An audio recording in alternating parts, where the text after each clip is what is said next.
1947 को भारत आजाद तो हुआ, लेकिन आप जानते हैं खंडित भारत आजाद हुआ।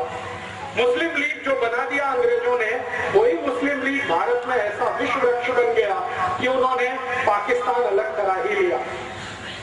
मुस्लिम लीग ने जो पाकिस्तान अलग कराया भारत देश से, इसमें अंग्रेजों ने पूरी भूमिका निभाई। और अंग्रेजों का यह था कि मुस्लिम लीग को भारत में इतना बढ़ावा दो कि ये कांग्रेस के हिंदू नेताओं से थोड़ी बड़ी संस्था हो जाए। तो मुस्लिम लीग का सारा फंड अंग्रेजों के यहाँ से आता था। आपको सुनकर आश्चर्य होगा, मोहम्मद अली जिन्ना जितना भी पैसा खर्च किया वो सब अंग्रेजों ने डोनेशन में दिया। और मोहम्मद अली जिन्ना का एक लेफ्ट हैंड और राइट हैंड मैन माना जाता था, सोहरावर्दी करके, वो कलकत्ता का बड़ा नेता था। सोहरावर्दी जितना खर्चा किया वो सब अंग्रेजों ने डोनेशन में दिया। अंग्रेजों का एक अखबार निकलता था इस देश में, जो अभी भी निकलता है, उसका नाम था द टाइम्स ऑफ इंडिया। ये अंग्रेजों का अखबार आज भी है। अंग्रेजी एक कंपनी है जिसका नाम है बेनेट एंड कोलमैन, ये उसी कंपनी का अखबार है, तभी से निकलता है। तो टाइम्स ऑफ इंडिया की ये पॉलिसी थी कि मुस्लिम लीग का नेता छोटी से छोटी सभा का आयोजन करे तो उसको बड़े से बड़ा पोस्टर बनाकर, उसकी बड़ी न्यूज बनाकर टाइम्स ऑफ इंडिया के फ्रंट पेज पर देना। कई बार ऐसी हंसी आती है, मोहम्मद अली जिन्ना को जुकाम हो गया, खांसी हो गई, तो टाइम्स ऑफ इंडिया की फ्रंट पेज की न्यूज होती थी कि मोहम्मद अली जिन्ना कल से बीमार है, वो घर से बाहर नहीं निकला, उसको फ्रंट पेज पे कवरेज होता है। और आपको मैं एक आश्चर्य करने वाली बात बताता हूं कि मोहम्मद अली जिन्ना मुस्लिम लीग का नेता था, मुसलमानों का नेता वो कभी नहीं बन पाया। मुस्लिम लीग एक संगठन था, उसका नेता था, मुसलमानों ने उसे अपना नेता कभी नहीं माना। आप जानते हैं कारण क्या था? कारण सबसे बड़ा ये था कि मोहम्मद अली जिन्ना रोज हंदी मांस खाता था। हंदी मांस समझते हैं, पोर्क, और मुसलमान उसको अपना नेता मान नहीं सकते जो हंदी मांस खाए। दूसरी समस्या थी कि मोहम्मद अली जिन्ना रोज शराब पीता था। मुसलमानों में शराब वर्जित है, हंदी मांस वर्जित है, शराब वर्जित है। और तीसरा, मोहम्मद अली जिन्ना का जो मुख्य धंधा था वो ब्याज पर पैसे उठाने का धंधा था उसका। मुस्लिम धर्म में इसको भी स्वीकार्य नहीं है, इसलिए मुसलमान उसको अपने नेता कभी नहीं मानते। आपको सुनकर आश्चर्य होगा, एक बार ये जिन्ना लाहौर में मुसलमानों की एक सभा में चला गया तो मुसलमानों ने मंच पर चढ़कर इसका मुंह काला कर दिया और एक गधे पर बिठाकर उसका सर्कस निकाला पूरे लाहौर में। उसके बाद हिम्मत नहीं पड़ी लाहौर जाने की, अखबारों में खूब छपा और जिन्ना को पूछा गया कि आपके मुसलमान ही आपको नेता नहीं मानते तो आप हैं किसके नेता? तो धीरे से उसने कहा कि मैं तो अंग्रेजों का नेता हूं, अंग्रेजों का बनाया हुआ नेता। अब आप जरा सोच सकते हैं, जिसको मुसलमानों ने नेता नहीं माना, उस व्यक्ति की ताकत इतनी कैसे हो गई कि उसने पाकिस्तान बना दिया इस देश। कभी तो मन में ये विचार आएगा आपके। बहुत दिन में ये सोचता रहा कि जो मुसलमानों का नेता कभी हुआ नहीं, 10 लोगों ने जिंदगी में कभी उसका भाषण सुना नहीं, वो इतना ताकतवर कैसे हुआ कि उसने भारत से एक अलग हिस्सा पाकिस्तान बना दिया। बात ये है और सच्चाई है जो मैं आपको बोलकर जाना चाहता हूं, और ये सच्चाई सुनते समय किसी के दिल को दुखा हुआ हो तो मैं क्षमा मांगता हूं कि ये जो पाकिस्तान बना उसमें मोहम्मद अली जिन्ना की भूमिका इतनी बड़ी नहीं थी, उससे ज्यादा बड़ी भूमिका लेडी माउंटबेटन की थी। एडविना माउंटबेटन का नाम आप जानते हैं? नहीं जानते तो जान लीजिए, वो भारत का अंतिम अंग्रेज अधिकारी जिसका नाम था लुइस माउंटबेटन, उसकी पत्नी थी एडविना माउंटबेटन। ये पाकिस्तान बनाने का सबसे बड़ा कारण वो एडविना थी। आप जानते हैं वो क्या खेल खेला उसने? एडविना माउंटबेटन लंदन के हैरिस कॉलेज में पढ़ती थी जिसमें ये जिन्ना पढ़ा करता, और उसी कॉलेज में भारत के पहले प्रधानमंत्री पंडित जवाहरलाल नेहरू भी पढ़ते। हैरिस कॉलेज में 3 लोग पढ़ते थे साथ में एक ही क्लास में ध्यान देना, जिन्ना, मोहम्मद अली, पंडित जवाहरलाल नेहरू और एडविना। उस समय वो माउंटबेटन नहीं थे, शादी उसकी बाद में हुई। तो एडविना, जिन्ना और नेहरू एक ही क्लास में पढ़ते थे और रिकॉर्ड्स और दस्तावेज बताते हैं कि एडविना से दोनों लगे हुए थे। ये डॉक्यूमेंट्स बताते हैं। और एडविना इतनी चालाक महिला थी कि दोनों को हैंडल करती थी, इतनी चालाक। एक को सवेरे मॉर्निंग में, दूसरे को शाम में, दोनों को हैंडल करती। और जिन्ना और नेहरू का सबसे बड़ा जो झगड़ा होता था वो एडविना को लेकर। ये झगड़ा वहां से शुरू हुआ, हैरिस कॉलेज से। नेहरू जी पढ़ाई करके वापस आ गए, जिन्ना भी पढ़ाई करके वापस आ गया। दोनों ने यहाँ इस देश में वकालत करने की कोशिश की, लेकिन चली नहीं। न नेहरू जी की वकालत चली, न जिन्ना की वकालत चली। दोनों बैरिस्टर थे, उनको जिंदगी में कभी कोई केस ही नहीं मिला लड़ने के लिए। कारण समझते हैं? कारण बिल्कुल स्पष्ट है कि केस उसको मिलता है जिसके जीतने की संभावना होती है। नेहरू जी के बारे में सब जानते थे कि इसको कोई दम नहीं है जो जीत पाएगा एक भी केस। तो वकालत चली नहीं, तो नेहरू जी कांग्रेस में ज्वाइन हो गए। उनके पिताजी ने उनको कांग्रेस में डाल दिया। पिताजी का सपना था कि मैं नहीं तो मेरा बेटा कोई ना कोई दिन देश के बड़े पद पर आना। उसके लिए मोतीलाल नेहरू ने एक पार्टी बनाई जिसका नाम था स्वराज्य पार्टी, और अंग्रेजों से उन्होंने तालमेल करके इस देश में सरकार बनाने का काम भी किया। और उनका ये कैलकुलेशन था मोतीलाल जी का कि एक ना एक दिन अंग्रेज भारत से जाएंगे, मेरी स्वराज पार्टी और अंग्रेजों के बीच कोई समझौता हो जाए तो सत्ता का हस्तांतरण स्वराज्य पार्टी को होगा और नेहरू देश का प्रधानमंत्री बने। इस हिसाब से उन्होंने खेल खेला और उसी खेल में थोड़े दिनों में एडविना भी आ गई। जब अंतिम समय आया, लुईस माउंटबेटन को ब्रिटिश पार्लियामेंट से भेजा गया, तो लुईस माउंटबेटन को भारत भेजने से पहले उसकी शादी एडविना के साथ कराई गई, क्योंकि अंग्रेज खुफिया पुलिस थी।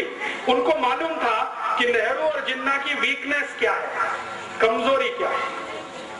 अंग्रेजों की खुफिया पुलिस हर हिंदुस्तानी बड़े नेता पर नजर रखती थी। तो अंग्रेजों की खुफिया पुलिस की रिपोर्ट के आधार पर एडविना को भेजा गया माउंटबेटन के साथ, और माउंटबेटन को कहा गया कि तुम इसको दिखावे के लिए अपनी पत्नी स्वीकार करो, वैसे ये है नहीं तुम्हारी।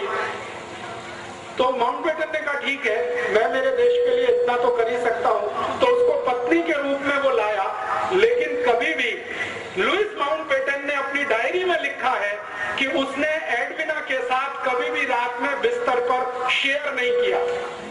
वो दूसरों को दिखाने के लिए पति पत्नी थे, लेकिन असलियत में नहीं थे। और जैसे ही माउंटबेटन यहाँ आ गया तो एडविना को कहा गया कि अब तुम तुम्हारा खेल खेलो। तो एडविना ने एक दिन नेहरू को बुलाया और अगले दिन जिन्ना को बुलाया और कहा कि ठीक है, हम लंदन में जो किया करते थे वो यहाँ भी हो सकता। तो नियमित रूप से नेहरू और जिन्ना ने एडविना के यहाँ जाना शुरू किया, दारू पीना उसके साथ बैठकर, शराब पीना उसके साथ बैठकर। मेरे पास कुछ फोटोग्राफ्स हैं, कभी मैं आपको दिखाऊंगा तो आप दंग रह जाएंगे। नेहरू जी एडविना के साथ बैठकर शराब पी रहे हैं, एडविना के साथ बैठकर सिगरेट पी रहे हैं, एडविना को किस कर रहे हैं, चुंबन ले रहे हैं, उसके साथ डांस कर रहे हैं। ऐसे मेरे पास 7 फोटोग्राफ्स, 7। तो ये चलना शुरू हुआ खेल। आप जानते हैं कि चरित्र सबसे कमजोर कड़ी होता है किसी भी पुरुष के लिए। अगर चरित्र से कोई गिरना शुरू हो जाए तो उसकी अंतिम सीमा नहीं होती है। वो कहां तक जाएगा कोई नहीं जानता। हमारे भारत में एक पुरानी कहावत कही जाती है, और वो पुरानी कहावत है, if wealth is lost nothing is lost. आपका पैसा चला गया तो चिंता मत करिए, फिर से आ जाए। फिर दूसरी बात कही जाती है, if health is lost something is lost. आपका स्वास्थ्य चला गया तो थोड़ा कुछ तो गया, लेकिन लास्ट सेंटेंस है, but if character is lost everything is lost. चरित्र गया तो सब चला गया, उसके बाद कुछ बचता नहीं। तो नेहरू जी के साथ यही समस्या थी और जिन्ना के साथ भी यही समस्या थी।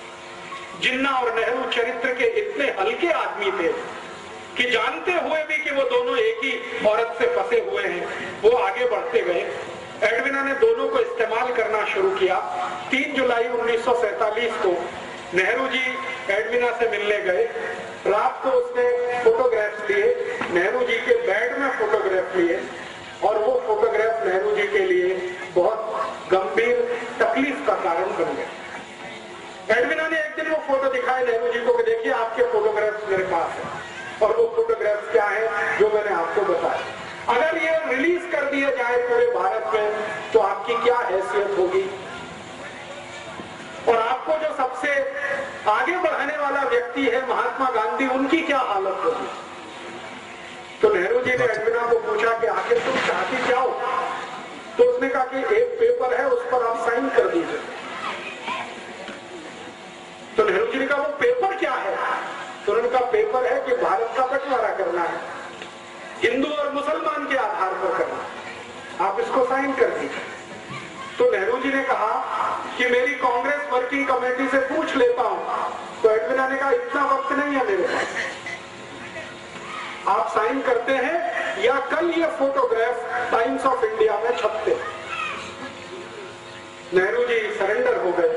रात को 3 बजे 3 जुलाई 1947 रात को 3 बजे उन्होंने भारत पाकिस्तान बंटवारे के पेपर्स पर साइन किए। अगले दिन सवेरे उसने जिन्ना को बुलाया एडविना ने, और जिन्ना के साथ उसने यही खेल खेला। उन्होंने कहा मिस्टर जिन्ना आपके कुछ फोटोग्राफ्स मेरे पास हैं, आप चाहें तो मैं उन्हें टाइम्स ऑफ इंडिया में रिलीज करती हूं। तो जिन्ना बौखला गया। जिन्ना को मालूम नहीं था कि वो बहुत शातिर महिला है। हमारे भारत में इतिहास में आपने सुना है विष कन्याएं होती थी, विष कन्याएं, एडविना वही थी, विष कन्या। तो जिन्ना परेशान, अपने फोटो देख के परेशान, क्योंकि जिन्ना का फोटो तो नेहरू जी से भी ज्यादा आपत्तिजनक अवस्था में था। अभी को मैं खोलकर नहीं कहना चाहता क्योंकि कैमरे पर रिकॉर्डिंग हो रही। तो जिन्ना तो और भी परेशान। तो उसने कहा नहीं नहीं ये फोटोग्राफ्स रिलीज मत करिए। तो उन्होंने कहा ठीक है आप फिर पेपर साइन कर दीजिए। तो जिन्ना ने कहा कि मैं तो मुसलमानों का नेता ही नहीं हूं। तो उन्होंने कहा हम बनाएंगे ना, आपको चिंता मत करिए, हम बनाएंगे आपको मुसलमानों का, आप पेपर साइन करिए।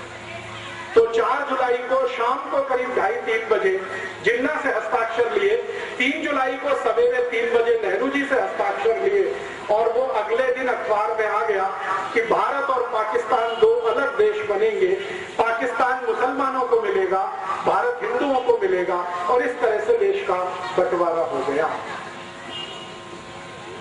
इस बंटवारे में अगर आप देखना चाहें कि विलेन कौन है तो आपको बिल्कुल साफ दिखाई देगा।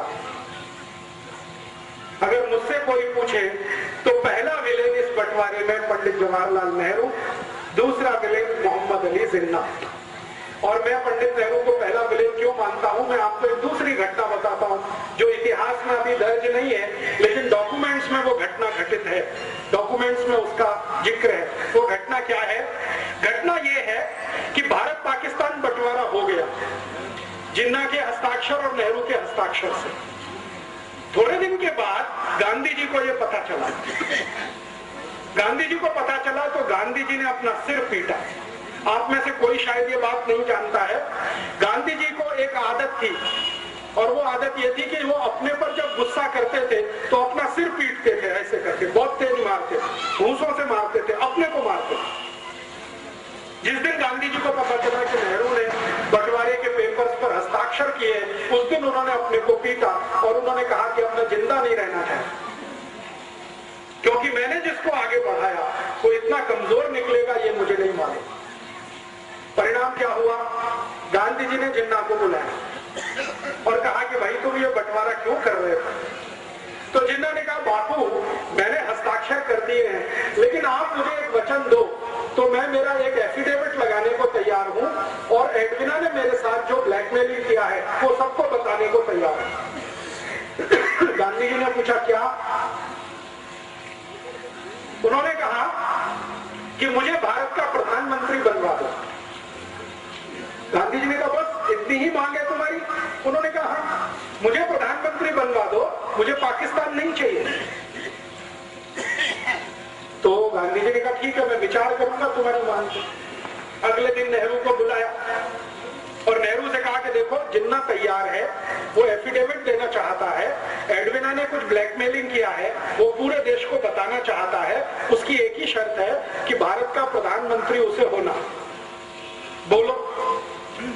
तो नेहरू जी ने कहा कि बापू, जिन्ना को भारत का प्रधानमंत्री तो क्या, मैं मेरे ऑफिस का चपरासी नहीं बना सकता, कारकुन नहीं बना सकता। तो गांधी जी ने कहा तुमको जिन्ना से इतनी दुश्मनी क्यों है? तुम दोनों साथ साथ पढ़े लंदन में हैरिस कॉलेज में, तुमको स्कॉलरशिप मिली, जिन्ना को स्कॉलरशिप मिली, साथ में जिस स्कूल में तुम पढ़े, साथ में रहे 15 साल, और तुम में दोस्ती इतनी ज्यादा थी, अब ये दुश्मनी इतनी क्यों? तो नेहरू जी ने असलियत नहीं बताई। जिन्ना और नेहरू जी की जो दुश्मनी थी उसका कारण था एडविना, और कोई दूसरा कारण नहीं। गांधी जी को बताया नहीं। नेहरू जी ने कहा कि मैं तो प्रधानमंत्री तो क्या चपरासी नहीं बना सकता। तो गांधी जी ने कहा कि फिर क्या होगा, देश का बंटवारा। तो उन्होंने कहा कि ठीक है, बंटवारा हो जाए, मुझे उसमें कोई आपत्ति नहीं। तो गांधी जी ने कहा कांग्रेस तो तैयार नहीं है इसके लिए। तो उन्होंने कहा ठीक है, कांग्रेस थोड़े दिन में तैयार हो जाएगी। ऐसे करके गांधी जी और नेहरू जी का वार्तालाप पूरा हुआ। फिर गांधी जी ने कांग्रेस वर्किंग कमेटी की मीटिंग बुलाई। 15 उसमें सदस्य थे। उन 15 सदस्यों के सामने गांधी जी ने कहा कि भारत आजाद होगा, लेकिन दुख है कि बंटवारे के साथ कौन प्रधानमंत्री बने। तो गांधी जी ने एक फॉर्मूला दिया कि कांग्रेस वर्किंग कमेटी जिसको अपना अध्यक्ष चुनेगी वो भारत का प्रधानमंत्री होगा। तो वोट डालने का काम किया गया। कांग्रेस वर्किंग कमेटी में वोट डाला, 15 लोगों ने वोट डाला, तो 13 लोगों का वोट सरदार वल्लभ भाई पटेल के पक्ष में गया।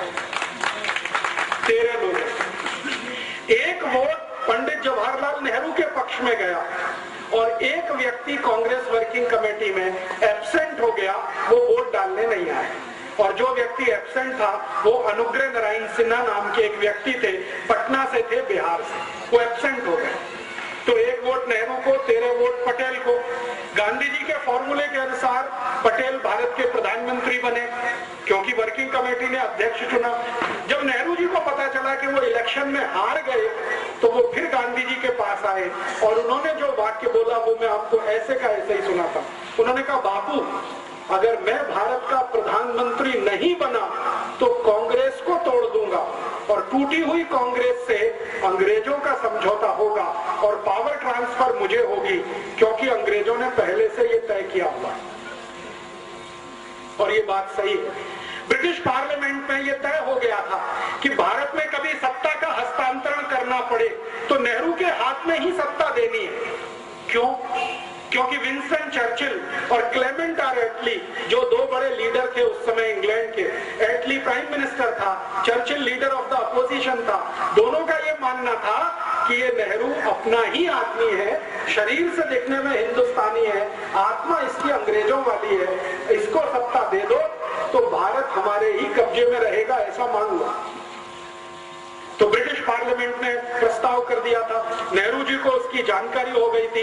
नेहरू जी ने इस पर गांधी जी को ब्लैकमेल किया और कहा कि मैं अगर सत्ता में नहीं आया तो कांग्रेस को तोड़ूंगा।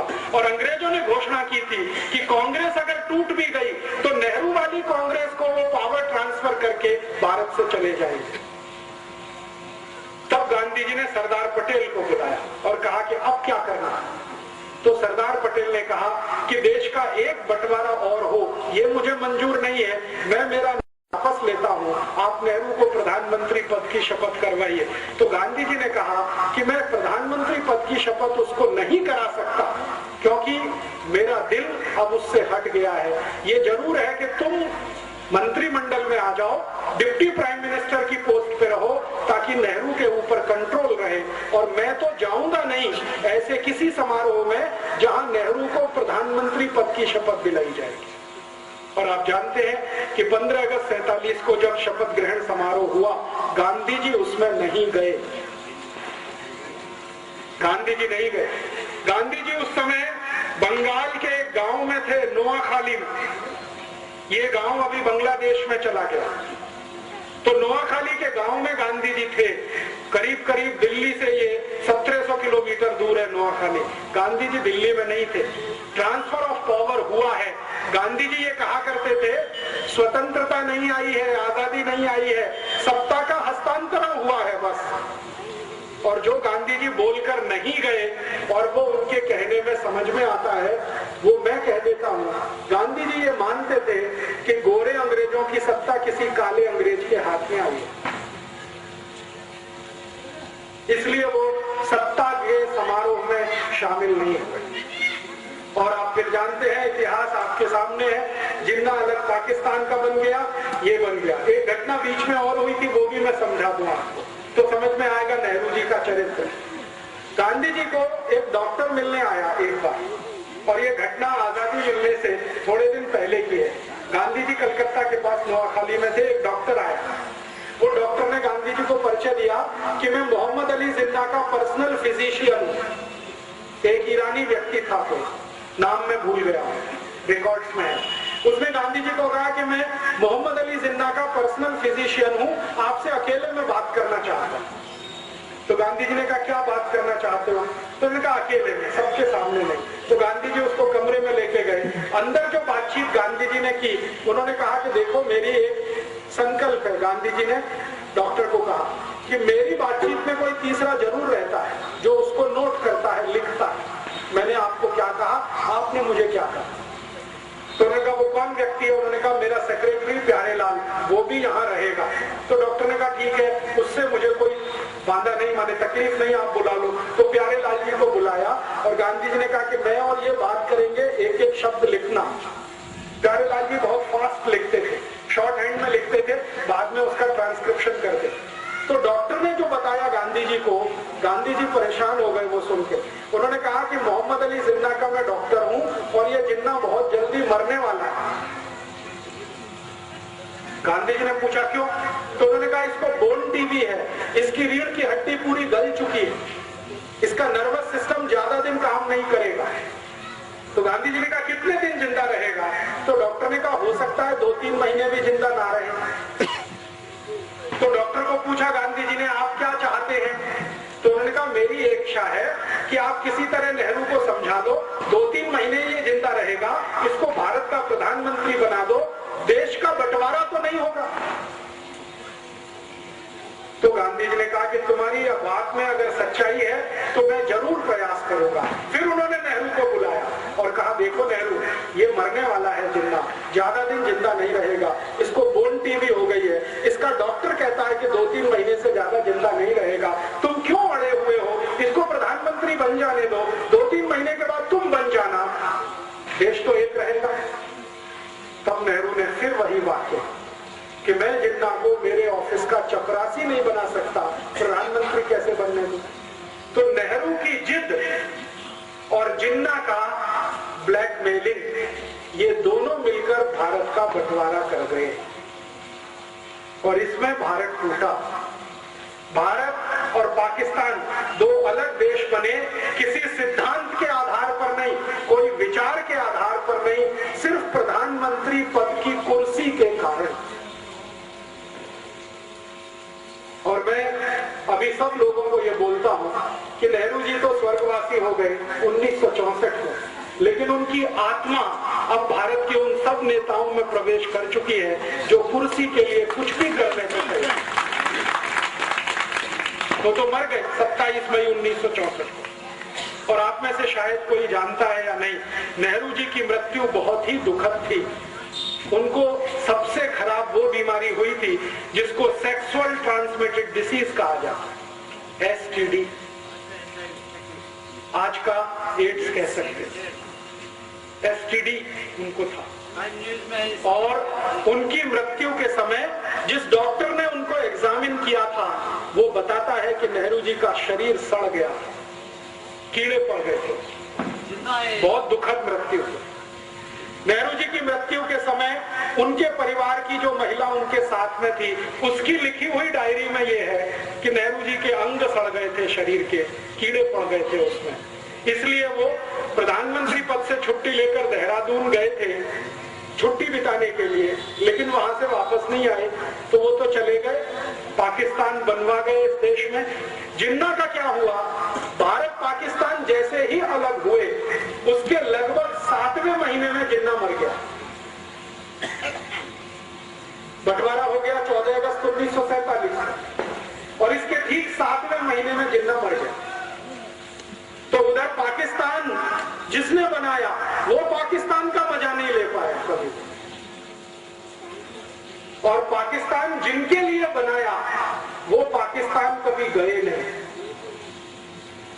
आप जानते हैं पाकिस्तान बनाने का जो सबसे बड़ा लॉजिक था वो ये कि भारत में रहने वाले मुसलमान वहां जाएंगे और उनके लिए पाकिस्तान बनेगा।